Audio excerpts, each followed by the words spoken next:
Good morning again, everyone. Hi, Ty. I see you waving with the good hand. Welcome to our general session. I hope you can hear me okay. Maintenance is doing their job and they are mowing right outside my window. I don't want to tell them they can't, but welcome to our general session this morning. We are proud and pleased to have Jose. Tell me the last name again, so I don't mess up the pronunciation. Faus. Faus. Okay, thank you. Jose is a writer, performer, visual artist, and independent teacher and mentor with an interest in the role of artists as creative catalysts for community building. He is the founder of the Latino Writers Collective and sits on the board of the Latino Writers Collective, DSKC, and the Charlotte Street Foundation. He has written a book called The Town Like This that was released by Spartan Press, and his second book of poetry, The Life and Times of Jose Calderon, was published by West 39 Press. We are pleased and thrilled to have Jose give us our motivation for the morning. Jose, it's all yours. All right. Well, thank you very much for the invitation. I have to say right off the bat, when I was asked to do this, I was in a position where I was going, why me? But I said yes, because I tend to say yes to a lot of things that involve community. But I remember telling a friend of mine that I had been asked to speak to this organization, and her first words out of her mouth were, why you? What are you going to tell them? Kind of slapped me around a little bit there. But it reminded me of something that happened many years ago. I work as an artist, I'm a writer, been engaged in community at kind of the personal level, not engaged in organizations or anything like that. And I had been doing some murals around the city in some distressed communities. And I got an email that came, and it was a visioning plan for a community that I had worked in, a scared neighborhood over here in the Northeast area. And I thought, wow, I'm not sure if they got the right person for this, but it sounded interesting. It was about visioning community building, right? What that looked like in a distressed community or in a community at the margins, perhaps. And I thought, okay, this sounds really interesting. That's a creative effort. So I showed up at the meeting. And I think within 5 minutes of showing up, I realized I was probably at the wrong place because everybody was dressed in a suit and a tie, or very formally presented. And here was an artist that had just walked in, and I thought, I think I'm at the Chamber of Commerce meeting. But I sat down, I took a seat, I wanted to listen what it was before I decided, oh, I'm in the wrong place, I gotta excuse myself. And as people started presenting and talking, I realized they were bankers, community developers, investors, neighborhood association representatives, city representatives, and talking about building community. And I realized I was the only artist there. And I thought, this is odd. As an artist, we create, we invest time and sometimes capital in imagining communities that we're comfortable living in, right? We tend to go into places, distressed places that people have neglected or ran away from, find studios, create space only then to be kicked out of them. So we know this kind of development type thing. But I was surprised that in community building, there were no artists present.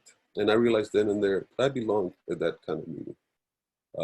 And so I participated. And so for me, asking to present to you today is just kind of the normal type of things that I'd like to see in my life. I'd like for it to be that diverse and engaged and involved with all people that are creating community, because that's essential. And as I was reading your statement and realizing that you have been in existence since 1933, you have quite a mission statement: to be the leading housing and community development association that inspires the creation of strong and sustainable communities. So that's what I'm going to talk to you about today from an artist's perspective. But I'm going to start by telling you my personal journey. In the notes for the agenda and in the introduction, it talks about my immigrant story. And I'll touch on that because it's essential to me. I came to this country when I was 9 years old. My brother and I both came together. Landed in Miami, 1964, December 29, 5:30 in the afternoon. I've had that ingrained in my mind since I can recall. And the main thing to take from that experience is I was 9 years old. My mother had moved to the States about 4 or 5 years before. Um, she came up with my sister, and she basically was living here to find the opportunity and establish herself so that she could bring her other two sons up here. In the interim, my grandmother raised me. Uh, and so when my grandmother said to my brother, "Hey, you're going to go to the United States and you're going to see your mother," as a young boy growing up, very distinctly removed from mother, I don't think I understood or grasped. I know I didn't grasp the concept. My mother had been gone long enough that she was a memory. Home was where I lived. So when she said, "We're going to go and visit your mother," that's how I heard it. I don't think I knew anything more beyond that. We arrived, and within very quickly, we were told we were never going back. In the way that familia comes together, right? The long hugs, the kisses, the tears that come because you don't understand what's going on, but it's a very emotional thing. Uh, and that, for me, was, I think, the first lesson I learned about what it is to be an immigrant. You have to give up what past you had, where it's required of you, it's insisted upon. You have no choice. We thought we were coming to visit and we were going to go back. I've never been back to my country of origin, Colombia. I've been around it, but I've never been back. So that was, I think, the introduction. The second introduction took place right at the office where we went in, submitted our papers. I still have my passport. It's this little beautiful little thing. My brother and I shared it together, and it's got a picture of him and I there. Thing to notice is that we're both single. Otherwise, the document says not much, but it's a memory, something I hold on to. And if you look at the document, it says Jose Enrique Faus Cardona. There's other names that were not added. Latinos tend to have a big, long family lineage attached. But that was my name. I went into that office. I was Jose Enrique Faus Cardona.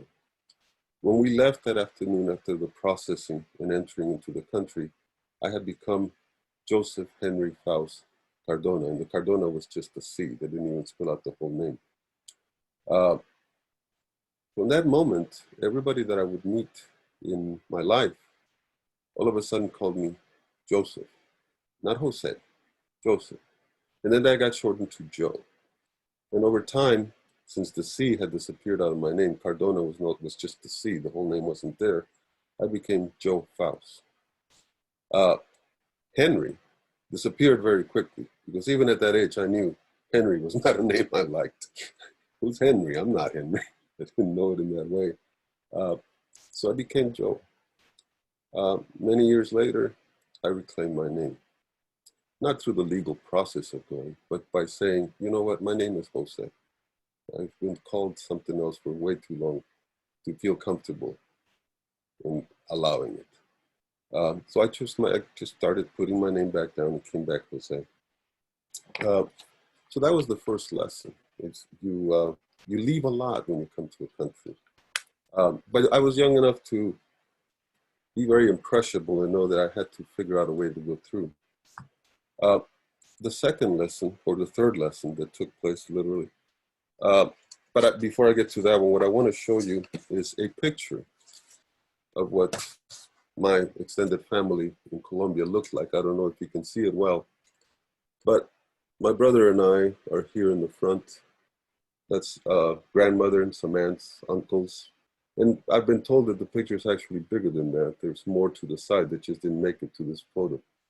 But what I show you that is to show you the array of us. We're very dark skinned, we're very light skinned. As a matter of fact, a couple of my cousins had blonde hair. One of them had blue eyes. Uh, so we came from this very mixed family.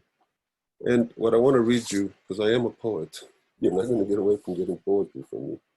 I want to read you a poem I wrote about that picture when it was given to me a few years back. It's called Family Portrait. Mi familia stands facing the camera, from mi abuela to my prima Leonor and tío Guillermo, to my tia Emerita, framing the line that hugs close to the wall. Us kids are entwined and woven into the legs, elbows, and waist of assorted other tias and tios. We are varying shades and tints, pink flushed cheeks next to olive brown arms, questioning ebony eyes beneath jet black curls, deep brown folds embracing plump peach cheeks. A bashful white face beneath grins, mi primo Raphael's twisted face succeeds in spoiling the decorum of the family portrait.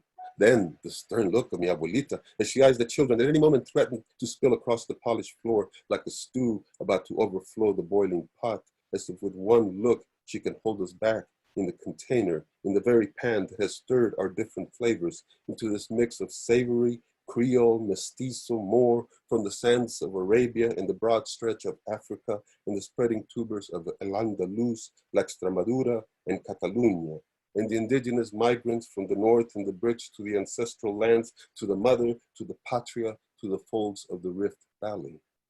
We simmer, and the bubbles subside for an instant until the hand with the camera gives a thumbs up.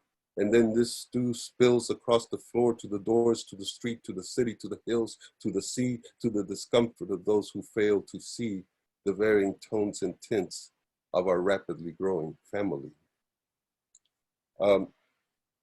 That poem to me captures, I think, the innocence and joy that I had growing up.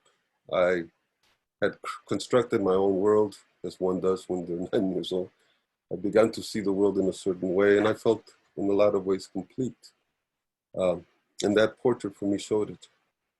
But the very first lesson I learned as an immigrant from a country like Colombia happened on the trip back up. My father decided to drive from Miami. My stepfather at that time, because my mother had remarried, decided to drive us from Miami up to Kansas City. And this poem talks about what happened in that journey, and I'll explain. I remember Jackson, Mississippi.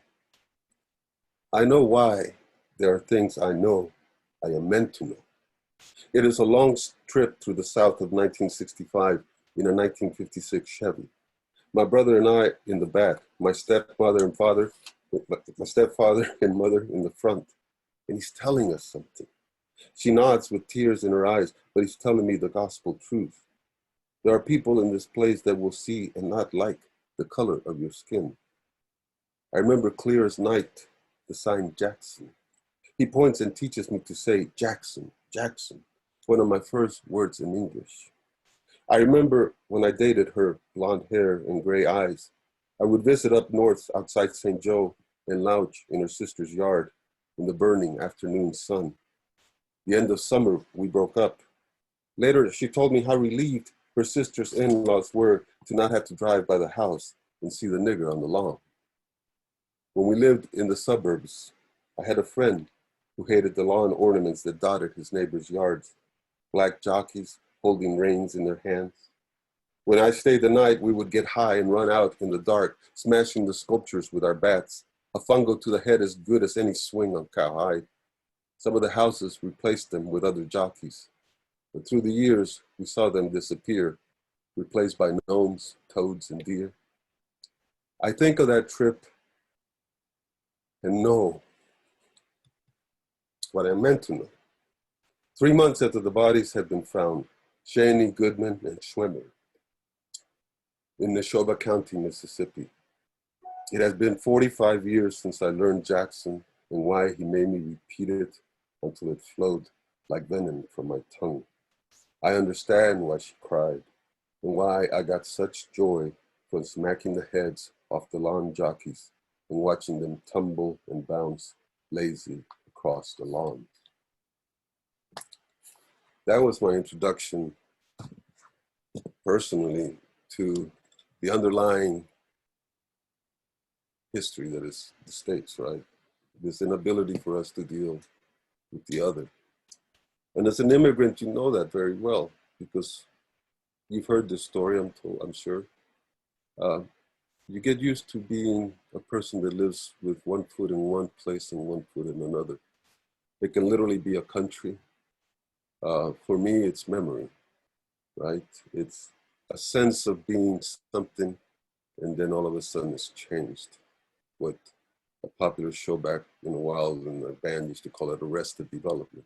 At 9 years old, I suffered arrested development. Um, Outside of this photo and this thing right here, the only possession I have of my childhood from Colombia is this quilt. Quilt was given to me by a grandmother. She basically made one for each one of us. It's so intricate, I doubt that she made it. I think she had help. But it was kind of our baby blanket, right? Uh, Outside of the legal documents, this is the only thing I have of that time. But it encapsulates so many memories for me. These colors, I'm a painter. I paint with these colors. They're in everything I put in. I wrap myself in this blanket. It gives me the warmth I'd like to think of what a Colombian sun was like. And it also has this very deep, intuitive, emotional connection. I lost it. I was going to make a presentation and I wanted to show it to somebody. I said, man, this is what I have, right? I have this attachment to this blanket. And I went looking for it and I was in a panic. For 2 weeks, I couldn't find it anywhere. I looked. I even called up old girlfriends. Hey, did I leave it at your house? I mean, I was desperate. And then I remembered some thought came into my mind. I thought, oh, wait a minute. Maybe it's with this thing. And I found it, actually. And I remember my immediate reaction on finding and holding it in my hands. I started to cry. I did not realize just how much that blanket meant to me, how much of that emotional capital I had invested in that blanket. I say all this to, I think, point out, when you go and set your mission up, and one of the things you say is the creation of strong and sustainable communities, you're not just building housing. You are building that stew, right? You're creating that pot for that stew to become all these different flavors. And often, I think we lose sight of that, right? We lose sight of the components that create community. It's not the nice structures, it's not the nice policies, it's not all that. It's the stories that people bring to their communities and the stories they build and pass on to their children, to their lineage, right? As an artist, I became engaged in community because I felt a sense that I had lost the community I knew at 9 years old. And I have spent literally my lifetime trying to rebuild that or find instances where I can connect with that, right? And any attempt at community building is really an attempt to build and structure a past that we know intuitively was good, one where we kind of understood things and they made sense. And there was justice of things, an equilibrium that we could live on. Maybe we're trying to create our Edens over and over and over again, right? So you guys have set a very difficult mission. Because it's difficult to create those kinds of things. They tend to exist somewhere in our outer life, right? But I want to tell you a couple of things of why it's so important. When you go to create community, that you look at all the variables that go into it. And one of the strongest ones is the artist. Artists have spent our whole life building communities, sometimes very closed communities, but we have a way of looking at the way things should be constructed. I remember one of the first times we did a community mural, engaged with the whole community and talking about what is it that they wanted? What were their stories? What was essential to their community? And how could I, as an artist, partake in sharing and making that possible, right? Because at some point, um, you come into community as an artist because somebody says, oh, you're an artist, you can do a mural. Why don't you paint a mural for us? Because that will, people will take a little bit of pride in this community because obviously it's a marginalized community. When you put a label of Section 8 on something, all of a sudden you've given a bureaucratic name. Community is not community, it's Section 8 community, right? There's a stigma that attaches. So you come in and you start talking to people, and then you start to hear the stories, and you realize how essential stories are to making community. So what I want to do is I want to share my screen and show you one of the murals that, for me, um, was very key and really what I want to kind of talk about right now. And I'm going to blow it up. This is a mural that was painted in the Argentine community of Kansas City, Kansas. If you look at the wall, the average height is about 19 feet, and it extends literally 2 city blocks. My friends and I, Jesus Ortiz and Alicia Gambino, we kind of had this crazy notion about 23 years ago to become a collective of mural painters. We were going to paint the city. We've done some work, a lot of work actually. We've painted quite a few murals. I'm the only one that's still painting right now, and at my age, it's getting difficult to go up and down those scaffoldings to paint any more murals.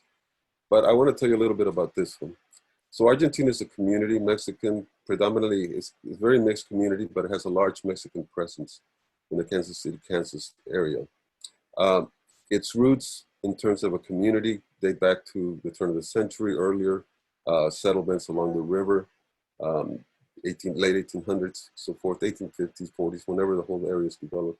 But then you have in 1910 a large influx of Mexican workers. They're recruited into the city by the railroads because there's a strike going on.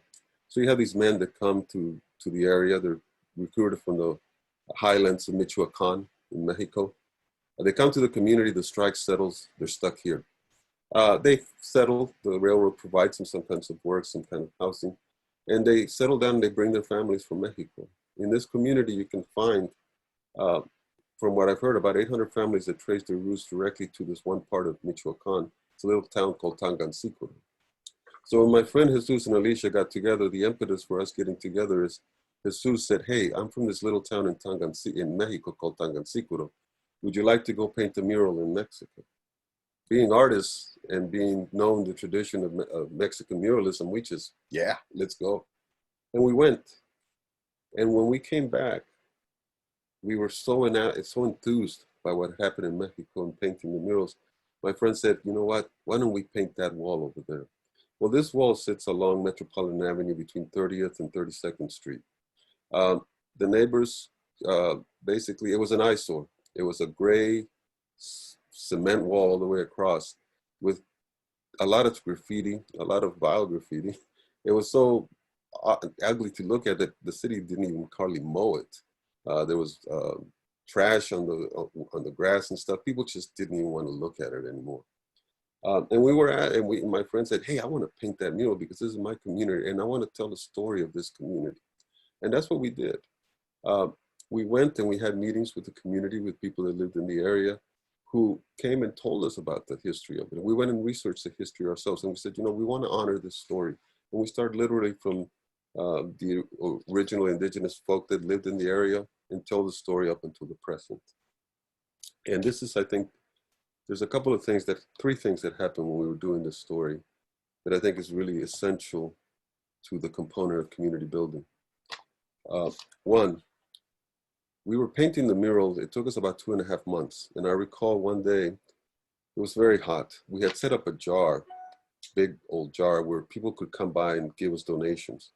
And we had the jar very prominently displayed on this concrete barrier that the city had lined up for us. And one day my friend Jesus looks at me and says, hey man, keep an eye on that thing. And I look down and I see in the distance, this guy walking very closely along the area where we're at, and he's headed in the direction of where we have our money jar, and we're up on scaffolding. And so I thought, oh man, no, we're not going to lose our money. So I kept an eye on him.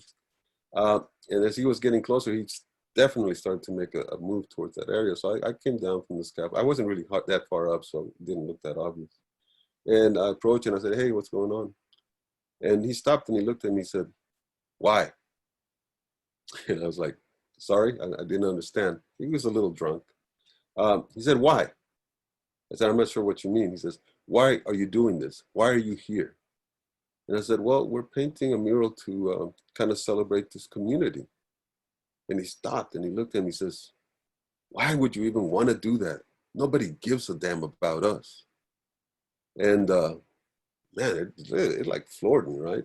Because that was the impression. We lived in this poor part of town, supposedly. Um, and I thought, somebody's got to tell these stories. And then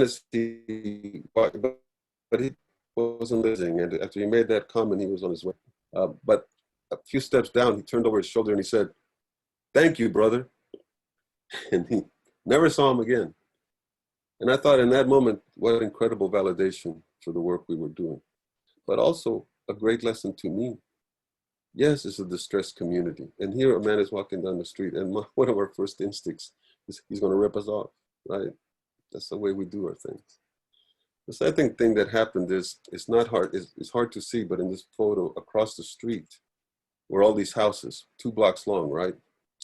And you couldn't even see their backyards. People had gotten so disgusted with what the wall represented that they had literally let all the bramble grow. So it was like a mix of ivies and different kinds of bushes all the way down for 2 blocks. And you couldn't even see people's backyards.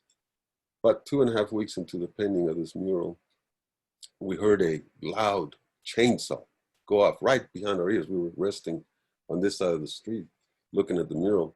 And it was loud and we like startled.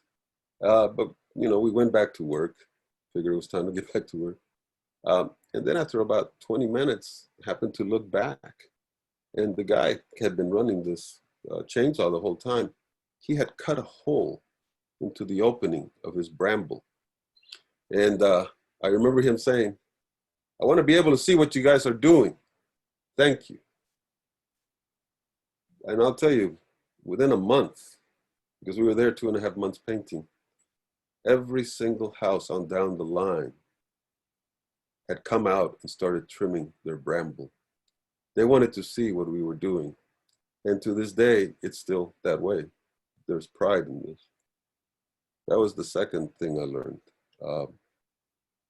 It is an essential part of community to not only celebrate the stories, but go in places where it's essentially necessary to do. This is a big thoroughfare, right? It's one of the most obvious things you do when you go down the strip. Now there's something there that people can take pride in. And this was all given to us by the community itself. Why is that important? I do many things, and I'll stop the screen here. I do many things in community, one of which is I also work as a writer and I do workshops with kids. There's a disconnect, I think, between the way we live our lives and people in distressed communities live their lives.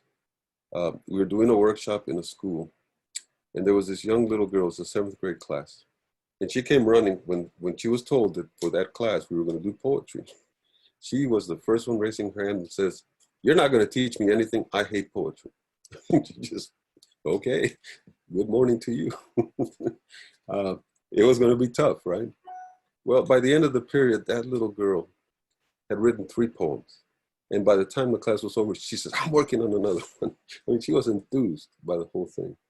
Now, part of the program that we were doing was that we would help them write a poem, right? And then come back the next week and help them revise the poem, right? Make them see what they were really saying in their poem and pretty it up, make it sound like a poem, right? So I came back the next day. I mean, it was a Monday, so we came back on a Monday. And I saw the little girl, and I was so looking forward to it because her enthusiasm the Friday before had carried me through the weekend. I came in when it was her turn to come outside and kind of meet with the 2 instructors that were working with him. She was sad. She was quiet. She was not the joyful, expressive little girl that had just totally captivated me the week before. We pulled out her poem, and I started talking to her about it and asking her what she was meaning when she said this. But within minutes, I knew we weren't going to go far. So I stopped and I asked her, I said, "What's the matter?" And she told me that she takes care of her little niece, who's like 3, 4 years old. And she has asthma. And so she is the one that helps the girl take her inhaler when it's emergency, because she's around her all the time. And they have a nice bond, right? That Sunday night, they had extended service. And so she went to the church. When she came back, her little niece was there. What had happened was she had gotten up and was struggling for breath, and she just marched into the room where she would be at. And she couldn't wake up her other sister. And in turning around and heading back, like imagine, to the hall where her grandmother was, she collapsed and died. And the first thing I thought to myself, why is this little girl in school? She should not be in school right now. She should be enveloped with love, with understanding, nurturing. What is she doing in school? And worse off, who has she told this story to? Does anybody know this has happened? I asked her how she felt about that. And I knew what her answer would be. She blamed herself. It was because of her that her niece had died. What kind of burden do we put on kids so young that they will carry the rest of their lives? I was helpless, honestly, in that moment. Because we realized that when we build healthy communities, there are so many components to what that means, right? It's not just the love and the nurturing, it's the attention, it's the art, it's the sense of a community that is there for every one of us, right? In that moment, the school didn't have a nurse to talk to, it didn't have a counselor. These were things that I took for granted when I was a child. It seemed like every school offered that, right? But it wasn't here. It wasn't available to her. So you ask yourself, where are the services that can attend to those things? That don't let them be something that lingers in the body of an 11-year-old with no outlet. And it comes again to community building. I had the occasion of meeting somebody through one of the projects that I did at a housing complex here run by Phoenix Housing, I think it is. They had asked me to paint a mural, and I got to know a little bit about the organization from that. And I found one thing that they did that was very remarkable to me. They had a housing unit, Section 8, and what their mission was to kind of incorporate this idea of providing art. They had created a community center. Right now, every apartment complex and stuff has like the resource center, community center, where people have parties and all this stuff. But this was a community center specifically geared to the needs of that community, right? So it had a kitchen, kind of a commercial kitchen that some of the people could bake and stuff for community. It had rooms, meeting rooms, and they also had like they were trying to develop an art program. And so they were asking artists to come in and provide art and some kind of interaction for kids. During that time when, there's that moment before the parents come home and the children are kind of wildly running, they wanted to provide a place for them to be. And I thought that really is the way that we kind of build community, right? And what are the most logical partners? Well, artists. We can work in that kind of an atmosphere. We can do that kind of work. But it's not only artists. You also have to back it up with things like social workers. You also have to start making kind of those things with health professionals. Because the outlets and the instances where you can provide all these kinds of services in a community that's sustainable, that you're trying to create, is very limited if it's not part of the policy, right? I worked in a program that worked with a lot of at-risk and at-needs kids. And I remember I was brought in there as kind of this idea to use art as a vehicle to impart pride, to creativity, kind of as a sense of self-worth. And I realized very quickly that, yes, that's all good and fair, but these kids need some counseling. These kids need some health professionals to also be a part of this agenda. You cannot just come in and throw an artist and say, hey, work with them. You got them for 2.5 hours. They leave and you go, my God, hey, this kid had some issues and nobody's going to talk to him about it. There's no connection to be made. Uh, so that becomes the other essential of the community building, right? And how do we do these kinds of things? How do we um, try to create that? Because sustainable communities are ones where people are safe, respected, there's diversity of opinion, action, and culture, but also there's access. Access to everything everybody else has in that community. There's not a need or availability, right? That's community. Um, Artists can be a part of that, but I think it's essential that when you bring an artist in, you also have that other variable involved. Um, and I'm speaking to, I know that you guys create this, the physical structures, help to empower them and everything else, but this has to be an essential component because sadly enough, as this pandemic has shown, the people most at risk are not at risk for health, but also the mental health component, the shelter, the security that we need to have in order to overcome things like a pandemic. I heard a statistic today that says Latino kids and African American kids, Black kids, are dying at a faster rate, are being affected more by this than other kids. I'm not surprised. Is anybody really? But knowing that, what do we do? I don't know. I don't know. But in this kind of meeting and in this kind of aggregation as you have, let's find those community partners that can make that happen. That's my plea. I do want to get back and read to you a little poetry, but I want to read in the vein that I've been talking about. One of the programs I work with is in our own words. It's by the Writer's Place.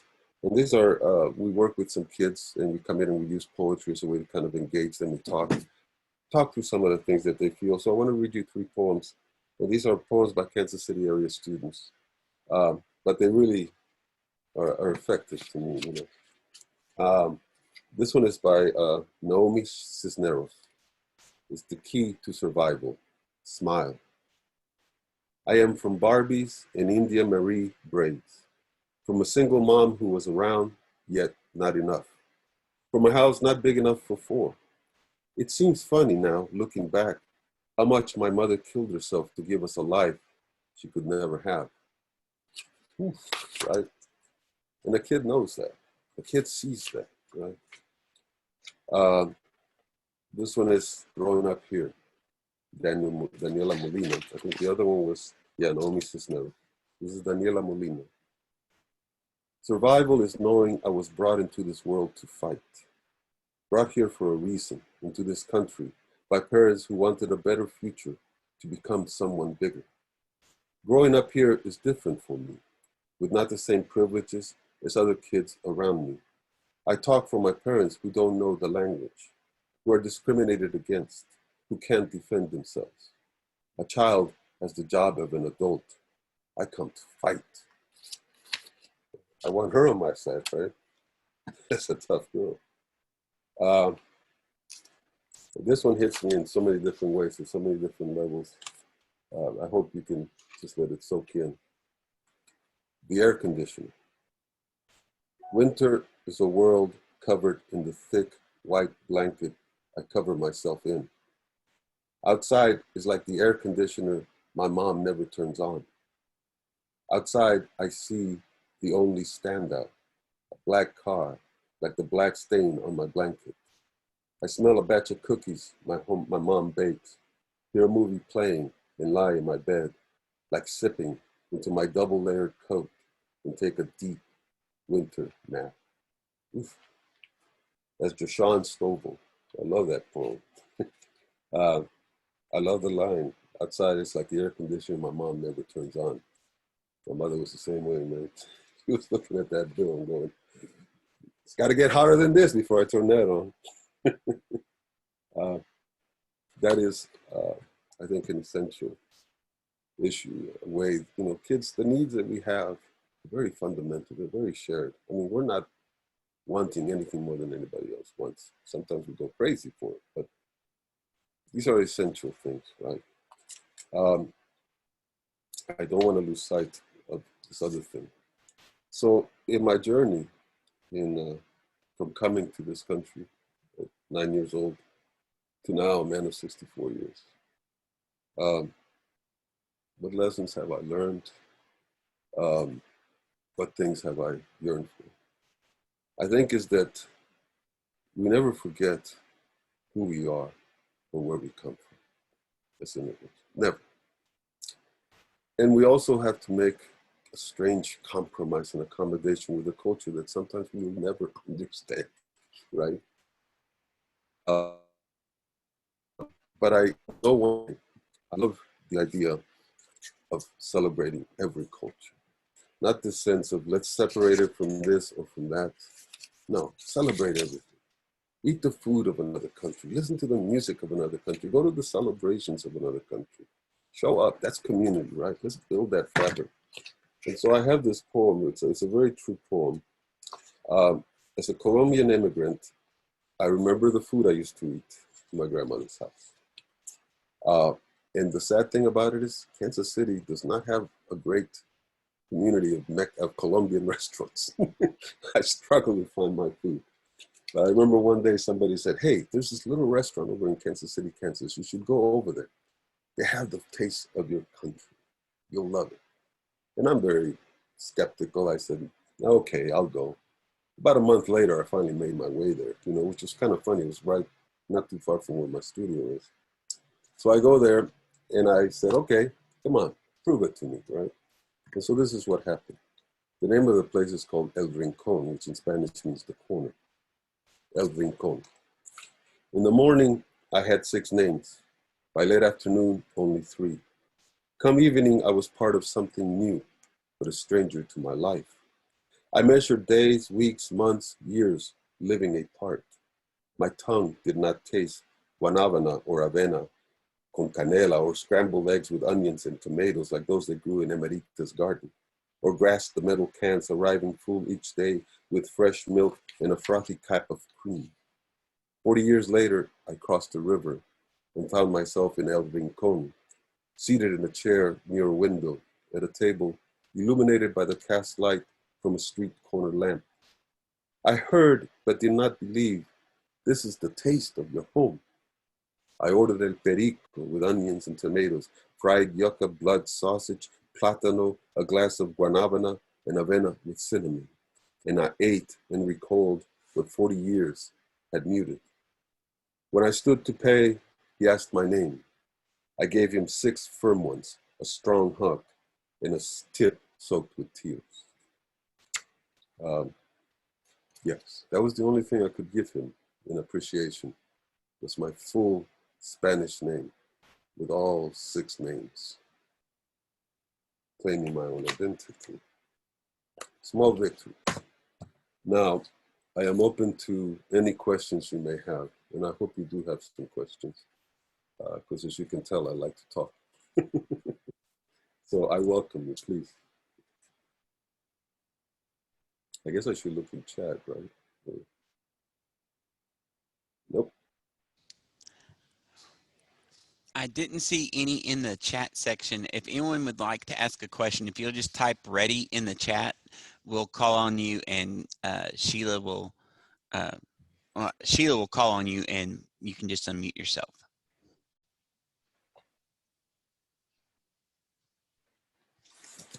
Well, I'm prepared to fill the silence. Jose, keep talking until we have questions. That's what I was going to do. I think I have some poems, that's for sure. What I want to do, I'll read you this. It's a long enough poem that hopefully somebody will have a question by the time I get done with it. This is a poem I wrote coming to terms with Kansas City. I've lived here most of my life. I've traveled and lived other places, maybe about a total of 7 or 8 years. but this is where I spend most of my time since I came here 9 years ago. And so one day I sat down and started thinking about what this town means to me, because I was having a negative reaction, and this poem kind of carries that, and it was the mood of the day. But it's called This Town Like That. Sometimes this town reeks like lilacs, forsythia, redbuds, tulips, roses, and irises, wet and green to the gills. Tomatoes, potatoes, melons, and squashes, finches, jays, purple martins, bluebirds, cardinals, hummingbirds, robins, meadowlarks, buntings, sparrows, doves, crows, titmice, and bats. Summer dresses, short skirts, wraps, tight shorts, bare chests, long walks, crowded promenades, sipped coffees, iced drinks, park lunches, weekend retreats, stolen kisses, shades, cars, laughs, curses, grins, porches, grills, meat, smoke, drinks mixed until drunk, high, shy, wild, and sly, winks, enticements, and lies. Hate, meals, indigestion, graduations, rituals, suffers, farts, and kisses, girls, boys holding hands, dates, dancing, singing, shouting, caresses, soothing embraces, forgiveness over and over again. Sometimes this town is like guards, crest, hills, overlooked bluffs, pigs, horses, cows, and ruts, paddies, partures, fields, punched holes, curses, remorse, bonfires raging across floodplains, torches, air, gray smoke, sulphurous, choked, dimmed, orange flakes, cracked haze hung horizons, no lights, no welcome candles to the gates of hell. This town like nothing I know, nothing to know. This town like arms crossed behind eased backsides. This town infectious, viral, narcotic, addicting, waiting to pounce.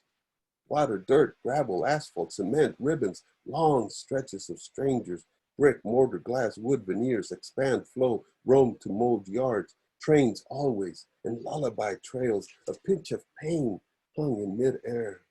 I don't want this town to be the last thing I see.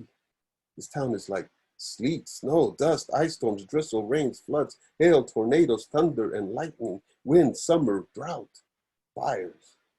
This town lingers like promises, winks, nods, arguments, taunts, and refrains, greased palms, neglect hucksters, chamber, religious ordained, flags waving, hymns swaying, exploding peonies, chrysanthemums, willows, diadems, palms, crosets, horsetails, rings, cherry bombs, Roman candles, and cake.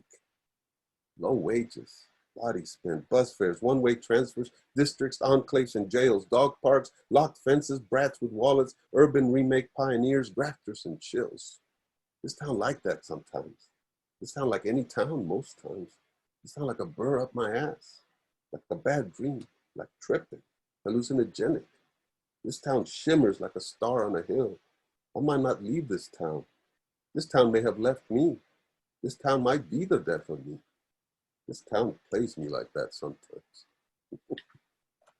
So I love this town, don't get me wrong. Just was in the mood that day. But Rebecca has a question. Where have you painted murals in Kansas besides Kansas City? Actually, it's in Lawrence. I did some. Worked in a program up there called Van Gogh, and we worked with youth.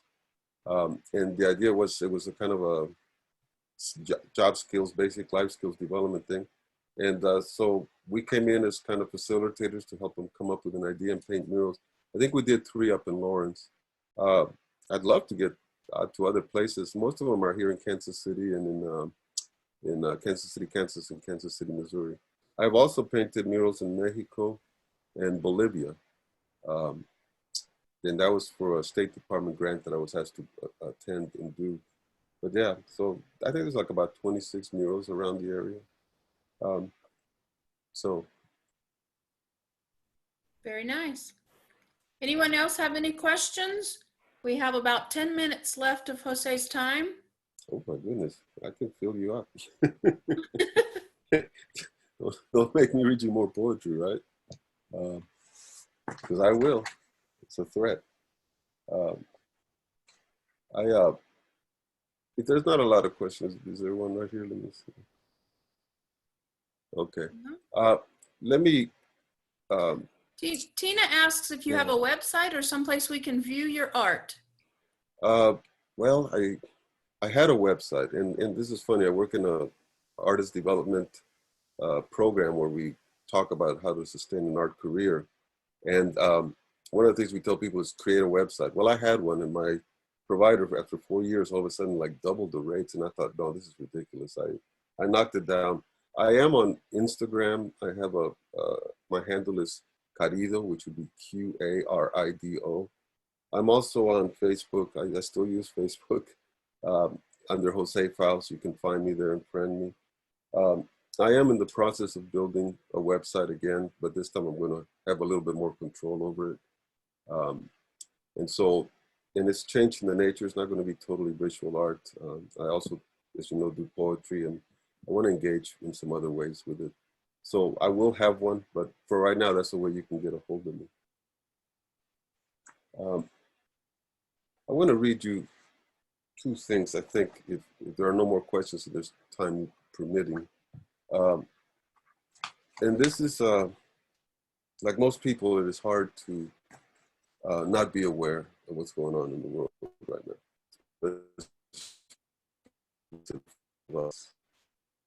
We're dealing with so many things. It just be a pandemic, right? It has to be all these other social issues.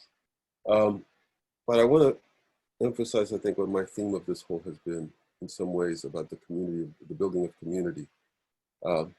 It's essential because our youngest ones are the ones that need it the most. They demand it the most. And I want to read you two poems. Yes, they deal with the violence. I'm going to police violence, but I'm not addressing that.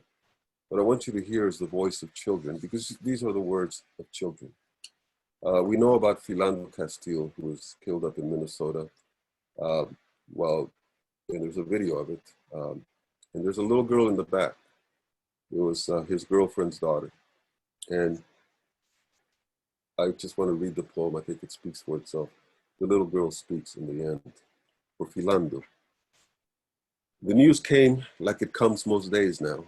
Late at night, a feed on a Facebook page, a text from a friend, a notification from sources used to filter out truth, create a narrative to make sense of a world spinning counter to our hopes. It's okay. I'm right here next to you, she says softly to a mother, at last overwhelmed, soothing her with her words, demanding we be present, stand next to each other to fix what needs fixing. Her words, not the headline, but the clarion call. It's okay. I'm right here next to you.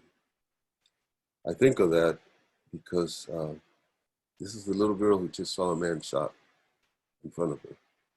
And from the back seat, she's responding to her mom's tears and fears.